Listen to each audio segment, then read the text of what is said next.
পৃথিবীতে সবচাইতে নরম জিনিস হচ্ছে মানুষের মন।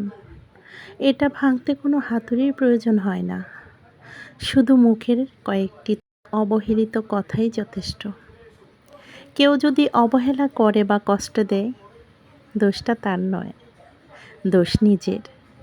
কারণ তুমি তার কাছ থেকে বেশি কিছু আশা করেছিলে। কেন বলছি এই কথাগুলো? বিগত 2 দিন আমি ভিডিওতে ভয়েস দেইনি। আসলে এগুলোকে ভিডিও বলে না, চ্যানেলটাকে চালু রাখার জন্যই আমি ওই ভিডিওগুলো পাবলিশ করেছিলাম। কিছু আপুরা কমেন্টের মাধ্যমে বলেছেন, নিশ্চয়ই আমার মনের অবস্থা বুঝতে পেরেছেন, নয়তোবা কথা বলার ভাষাটাই হারিয়ে ফেলেছি। আসলে কি বলতে কি বলি জানি না, ক্ষমা সুন্দর দৃষ্টিতে দেখুন। এই ইউটিউবে এসে আমার যে যত বন্ধুরা আছে এতটা আপন করে নিয়েছি, সেই মায়ায় হয়তো আটকে আছি। এরকম হীনমনতার মানুষের সঙ্গে বন্ধুত্ব রাখার চাইতে একা পড়ে থাকা অনেক ভালো। আমাকে নিয়ে একটা ভিডিও তৈরি করা হয়েছে, আর সেই ভিডিওটা ভাইরাল হয়ে গেছে। বাহ, কি চমৎকার! নিজেকে গর্বিতই মনে হচ্ছে। আমাকে নিয়ে ভিডিও তৈরি করে আপনি ভাইরাল হয়ে গেছেন, তাতে আমার হিংসা লাগছে না। অনেক অনেক আমার গর্বিত বোধ, আমার অহংকার। কারণ আমাকে নিয়ে আমি আমাকে এত বড় কিছু ভাবি না। নিজেকে সবসময় তুচ্ছ তাচ্ছিল্যর মধ্যেই রাখতে চাই, তুচ্ছ নগণ্য ভাবি।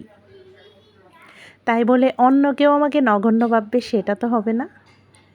আপনি কেন মানুষের নামে নিন্দা জ্ঞাপন করে এভাবে ভাইরাল হওয়ার চেষ্টা করছেন? যা তা করেন, আপনার ফ্যামিলিকে নিয়ে আপনি যা তা করেন, সেটা আমার বলার কোনো অধিকার নেই, বলবো না। আপনি কি শুনতে কি শুনেছেন, কি করতে কি করেছেন, সবটাই তো আর আমার অজানা নেই। সবটাই আপনার চাল ছিল, আর সেই চালটা চেলে একটা মিথ্যা অপবাদ দিয়ে ভিডিও তৈরি করে ভাইরাল হয়ে গেছেন। হন ছি, তুচ্ছ! এইসব তুচ্ছ টাকার মধ্যে আমি থুতেও ফেলি না। ন্যায়ভাবে 2 টাকা উপার্জন করার চেষ্টা করুন। এইসব টাকা উপার্জন করার চাইতে দিনমজুরি করা অনেক ভালো, ভিক্ষা করে খাওয়া অনেক ভালো আমি মনে করি, সম্মানজনক। কোন অধিকারে আমার সঙ্গে এরকম করলেন? আপনি এই চালটা কেন খেললেন? আর আমাকে নিয়ে এইভাবে তুচ্ছ-তাচ্ছিল্য কেন করলেন? ভিডিওটাতে দেখে আমি রাগান্বিত হইনি, কিন্তু যখন আমার চোখ খুলে গেল, যখন আমি জানতে পারলাম যে সেটা আপনারই চাল ছিল, এইভাবে ইউটিউবারদেরকে হেনস্থা করে একটা ভিডিও তৈরি করেন কিছুদিন পর পর, তারপর ভাইরাল হন। আমি আবারও বলছি, ওইসব টাকাতে আমি থুতুও ফেলি না। লোক ঠকিয়ে, কাউকে কষ্ট দিয়ে, এটা যার যার অভিরুচি।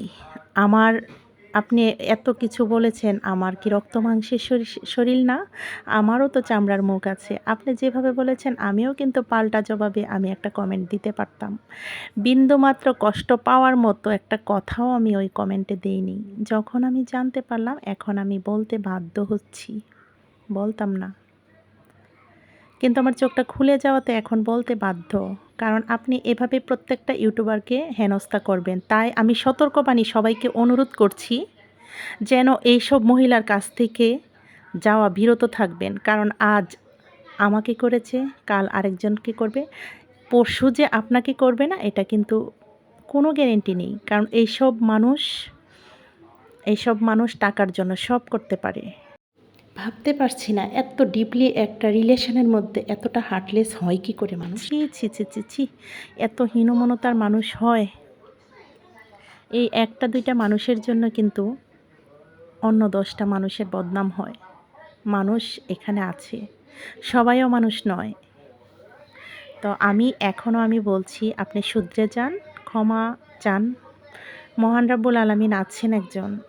কারণ কাউকে কষ্ট দিয়ে কেউ কখনোই সুখী হতে পারে না, বড়ও হতে পারে না। আমি কারোর চোখের পানির কারণ হব দূরের কথা, আমি কারোর দীর্ঘশ্বাসের কারণও হতে চাই না। এইটুকুই বললাম। যাই হোক, সব যুদ্ধে জয়ী হতে হবে এমন কোনো কথা না। সব যুদ্ধে জয়ী হলেই জয় হয় না। কিছু যুদ্ধে পরাজিতর মধ্যে অনেক সুখ থাকে। আপনি জিতে যান, আপনি বেশি বলতে পারেন, আপনি আমার অনেক উপরে আছেন, উপরে থাকুন, সেই প্রার্থনাই করি। তবে এতটুকু অনুরোধ জ্ঞাপন করব, আমাকে যেভাবে হেনস্থা করেছেন, আমার পাশে যদি আরেকজন মহিলা থাকতো, আপনার অবস্থা খুব খারাপ হতো। তাই দয়া করে এইসব কাজ থেকে বিরত থাকার চেষ্টা করুন। এইসব নিয়ে আলোচনায় যেতে চাই না, কিন্তু না গেলেও নয়। আমি এই জন্যই কিন্তু ভিডিওটা তৈরি করেছি। এতটা মনের মধ্যে অস্থিরতা চলছিল, অপমানবোধ কাজ করছিল, কি করব আমি কিচ্ছু ভেবে পাচ্ছিলাম না। আসলে ঝগড়টে না, ওই ঝগড়া লাগার অভ্যাস আমার নেই। ওই শিক্ষায় শিক্ষিত হইনি, কাউকে হেনস্থা করে নিজেকে বড় করে তুলব, ওই ধরনের মনোভাব নিয়ে বড় হয়ে উঠিনি। ওই রকম হলে আপনাকে উচিত শিক্ষাই দিয়ে যেতাম। আমি নেন্সি নামে মন্দ বলেছি, সারা মিডিয়াতে ভাইরাল। নেন্সির ব্যাপারে সবাই জানে, আমি বলেছি সেটা হ্যাঁ, এটা নিন্দা হয়ে গেল? আমি তো কিছুই বলিনি। আমি বলেছি যে কারো পরিচয়ে আমি পরিচিত হতে চাই না। এটা কি মন্দ হয়ে গেল? সে আমাদের গর্ব, আমাদের কাছের লোক। নাজমুল বলছিল যে নেন্সির কয়টা বিয়ে হয়েছে জানেন? 3-4টা বিয়ে হয়েছে। তারপরে আমি বললাম যে এভাবে বলছো কেন? সব সেলিব্রিটিদেরই এরকম কিছু না কিছু থাকেই। সেটা কি মন্দ হয়ে গেল? অথচ সারা বিশ্বই জানে নেন্সির যে কাহিনী, সবটাই জানে। তা আমি বলাতে এটাই হয়ে গেল। আপনার নামে তো আমি কোনো মন্দই বলিনি। আর যদি বলতাম, এখন আমি না করার কি আছে বলুন? আপনার কমেন্টে আমি বলতাম জোর গলায় যে হ্যাঁ, মন্দ বলেছি। আর এখন আমি বলি নাই, কিন্তু এখন আমি বলছি হ্যাঁ, আপনার মন্দ বলেছি। যদি বলে থাকি, আপনার কাছে মন্দই মনে হয়, তাহলে তখন কেন আড়ি পেতে কথাগুলো বলে একটা ভিডিও তৈরি করলেন? আপনার তো সাধারণ, যার কমন সেন্স আছে সে বুঝবে। আপনি যখন শুনতে পেয়েছিলেন তখন সরাসরি কেন আপনি প্রশ্ন করেননি?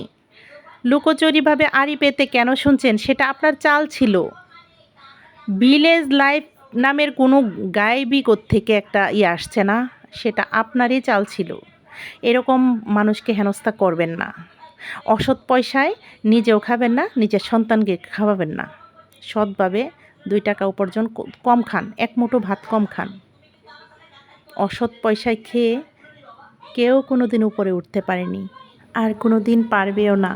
সত্যের জয় সারা জীবনই, অসত্য কখনোই জয়ী হতে পারে না, এটা ভাববেন। একজন সেলিব্রিটির ব্যাকগ্রাউন্ড কত কিছুই থাকে। একজন সেলিব্রিটির নামে কত মন্দই থাকতে পারে, সেটা তো আপনার আমার মাথা ঘামানোর কোনো ব্যাপার না। আপনাকে নিয়ে কোনো কথাই হচ্ছিল না। আপনি ওই চ্যানেলে ঢুকছেন ছদ্মবেশী নিয়ে, নিজের মন্দ নিজে বলে কথা বের করে উল্টাপাল্টা কি নিজেই বলতেছেন। আমি বলছি যে আমি ওইসব চ্যানেলে যাই না। ভিলেজ লাইফ নামে একটা আইডি থেকে আইসা এখানে জিজ্ঞাসা করা হচ্ছে, তখন আপনার নামও বলে নাই। তখন আমি বলছি যে ওইসব চ্যানেলে আমরা যাই না। তো সেটাই ভেবে নিলেন আপনার চ্যানেলে যাই না। তো না গেলে আপনার এত লাগে কেন? আপনার এখানে না গেলে না গেলাম, সেটা বললাম। এখন আমি বলতেছি, তখন যদিও আমি বলি না, এখন আমি স্বীকার করব হ্যাঁ, আমি বলছি। ওইখানে আমি বলি নাই, কিন্তু এখন আমি বলব যে ওইসব চ্যানেলে আমি মরে গেলেও যাব না। প্রয়োজনে ইউটিউবিং ছেড়ে দেবো, ওই নগণ্য চ্যানেলে যাব না, নগণ্য মানুষের সাথে উঠা বসা করব না। ওই শিক্ষায় শিক্ষিত হইনি। আপনার কাছে আমি বললে কি, আমি যদি বলতাম, স্বীকার করলে কি আমার জেল পাস হতো? আপনাকে মারতেন? আপনি আমাকে কি করতে পারবেন? কি করবেন আপনি আমার?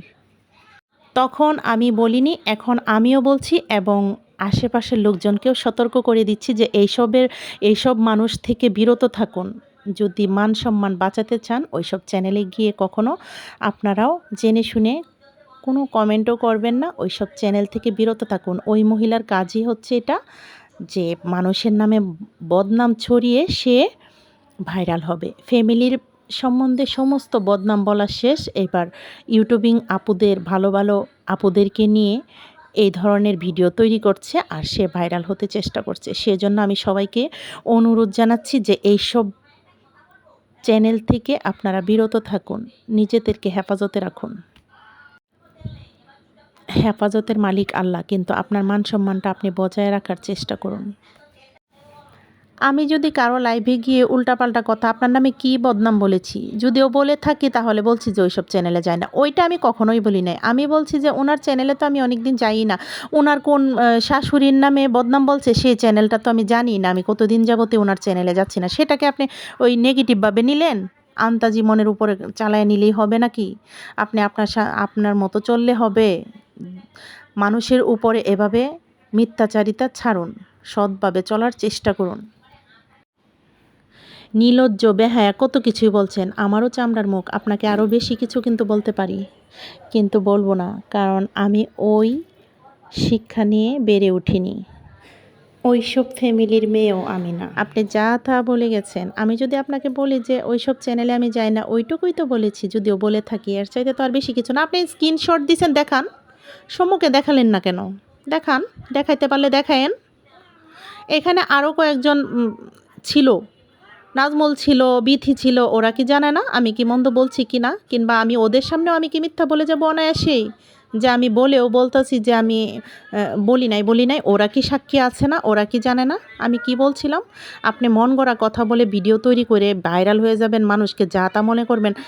চোরের কিন্তু 10 দিন, সাধুর কিন্তু 1 দিন। এটা ভাববেন না যে আপনি কাউকে হেনস্থা করে অনেক বড় হয়ে গেছেন। ওই লাইভে নাজমুল আমাকে পেয়েই বলছিল যে এই যে আমাদের ক্রাশ আইভি আপু চলে এসেছে, আইভি আপুর আগমন, শুভেচ্ছা, স্বাগতম, মানে আমাকে নিয়ে একটা তোলপাড় করতেছিল। ও একটু দুষ্টমির ছলে এইসব বলছিল, সেটাতেই মনে হয় আপনার খুব লাগছিল। আমার মনে হচ্ছে তো এখন তাই। তো আমাকে নিয়ে সে গানা বাজনা করছে, নাচছে, আনন্দ উল্লাস করছে, তো আপনার এত লাগছিল কেন? সেই জলনিটায় আপনি এইভাবে আমাকে প্রতিদান দিতেন? আপনার সঙ্গে তো এরকম কোনো রিলেশানেই ছিল না, সেটা আপনি ভাবলেন কি করে? তাহলে আমি ভেবে নেব আপনার চ্যানেলে আমি বেশ কিছুদিন যাবৎ যাচ্ছি না বলেই আপনি এটা ভেবে নিয়েছেন, আমার প্রতি রাগ করেছেন। আমার অধীনে আমি থাকবো, আমারও একটা স্বাধীনতা আছে। আমার যার চ্যানেলে মন চায় তার চ্যানেলে যাব, মন না চাইলে ওইখানে যাব না। সেটা কি ধরাধামে কোনো কিছু আছে? আমার চ্যানেল ভালো লাগলে কেউ আসবে, নয়তো না আসবে। তো আমি আমার স্বাধীনতায় চলবো। আমার যাকে ভালো লাগে তার কাছে যাব, কিংবা সময় হলে আমি যাব। যার এখানে যাই না, একটু দেরি হয়, অনেক ব্যস্ততার কারণে হয়তো বা যাই হোক যাব। তো সেটা নিয়ে তো আপনার রাগ হওয়ার কোনো কারণ আমি দেখছি না। আপনি এত হিংসা কেন আপনার মনে? নাকি নেন্সি আমার ক্লাসমেট সেটা শুনে আপনার হিংসা লেগেছে? আপনি নেন্সি কেন? নেন্সির ছাড়াও আমার অনেক বড় একটা পরিচয় আছে। সেই পরিচয়ে আমি পরিচিত হতে চাই না। হয়তোবা কোনো এক সময় আসলে আমি জানাবো, সবাইকে শেয়ার করব। এটা আমি এমন একটা পরিচয় দিতে পারি সারা বিশ্বই জানে। এরকম একজনেরই আমি কাছের ঘনিষ্ঠ কেউ। তো যাই হোক, সেটা আমি বলতে চাচ্ছি না। এই মুহূর্তে আমি বলতে বাধ্য হচ্ছি। কারণ আপনার এত হিংসা কেন? আপনি আমার সাথে হিংসা করে কত দূর এগোতে পারবেন? আমি কারো লাইভে সময় দিতে পারছি না, কারণ অন্যদেরকে আমি সময় দিয়েই পারছি না। লাইভে গেলে ন্যূনতম 30 মিনিট সময় দিতে হয়। তো একজনের লাইভে গেলে আরেকজনে রাগ করবে, সেজন্য আমি যাই না। মন চাইলে হঠাৎ কারোর সাথে কিছুক্ষণের জন্য সামনে পড়ে গেলে হয়তো বা হঠাৎ যাই। তো ওইদিন ওই বিথির এখানে যাওয়াতে আমার এই অবস্থাটা হলো। যাই হোক, এটা আসলে সম্পূর্ণটাই চাল ছিল। বিথিকেও বলা থেকে বিরত রাখেনি। বিথিকেও যা তা বলেছে। আর আমাদের যে সবার প্রিয় সোনিয়া আপু, ওই সোনিয়া আপুকেও যা তা বলে গেল। তো ওই মহিলার এত জিহ্বা লম্বা হলো কী করে? আসলে আমরা সবাই সম্মতি দেই বলেই। এখানে আমার প্রিয় কয়েকজন আপুর কমেন্ট দেখলাম, সায় দিল। কিন্তু এগুলো ঠিক না। সব কিছু যাচাই বাছাই করে তারপরে আপনারা কমেন্টে যাবেন। প্লিজ, এটা আমার অনুরোধ। কারণ আমাকে বলে কিংবা অন্যকে বলে কেউ কোনো দিন কাউকে বলে উপরে উঠতে পারবে না। কিন্তু নিজের যে ব্যক্তিত্বটা নষ্ট হয়ে যায়, এরকম জঘন্য মানুষের কথার সাথে সায় দেওয়া মানে কি? এটা আপনারাই বলুন। তো আমি আন্তরিকভাবে দুঃখিত ভিডিওটা অনেক লম্বা হয়ে যাওয়াতে। আর ভিডিও রিলেটেড কিছুই বললাম না। এই বিড়ালই ছিল আমাদের অতিথি। এই বিড়ালটাই কিন্তু আমার কবুতরগুলো 3টা কবুতর খেয়ে ফেলেছে। তো নেক্সট ভিডিওতে আমি কবুতরের প্রসেসিংটা আগে দেখিয়েছিলাম। নেক্সট ভিডিওতে আমি কবুতরের যে রেসিপিটা নিয়ে আসছি। অনেক আপুরাই আসলে একটু মন খারাপ করেছেন। আমি পালিত কবুতর আসলে খেতে চাই না। ওই বিড়ালটাই নষ্ট করে দিয়েছে। দেখুন, আদর করে দুধ কলা দিয়ে বলে না কাল সাপ পোষা, ওইরকম একটা ব্যাপার হয়েছে। তাই বলে তো আর বিড়ালে কবুতর মেরে ফেলছে বলে তার আমি বিড়ালকে মারতে পারি না। তাই বিড়ালকে আদর যত্ন করে খাওয়ালাম। আপনাদের সঙ্গে এটাই শেয়ার করলাম। উনি আমাকে এমন কথাও বলেছেন, আমি ওনার চ্যানেলে, মানে ওনার সঙ্গে আমার সম্পর্ক ছিল স্বার্থের জন্য। কিসের স্বার্থ? আপনার চ্যানেলে গেলে আমার কী স্বার্থ হয়েছে? আপনি আমার কাছে না আসলে কী হবে, আর আমি আপনার কাছে না গেলে কী হবে? যাই হোক, আশা করি এই বিষয়গুলো আপনারা নেগেটিভলি ভাববেন না। আসলে আমি এগুলো এভাবে প্রেজেন্ট করতে চাইনি। শুধু এই জন্যই চেয়েছি যে অন্যায় করা আর অন্যায় সহা সম অপরাধী। তো আমি অপরাধী নই, সেই জন্য আমি প্রেজেন্ট করার, সবাইকে জানানোর, আমার প্রতি যেন কারো একটা ভুল ধারণা না থাকে। আর চলুন আমরা সবাই ঐক্যবদ্ধভাবে থাকি, কারো মনের কষ্টের কারণ না হই। আমরা এখানে ইউটিউবিংয়ে আসছি সবাই সবার জন্য, সবাই সবার বন্ধু, এখানে ঝগড়া করতে আসিনি। তো সবাই ভালো থাকবেন, সুস্থ থাকবেন। আল্লাহ হাফিজ। আসসালামু আলাইকুম।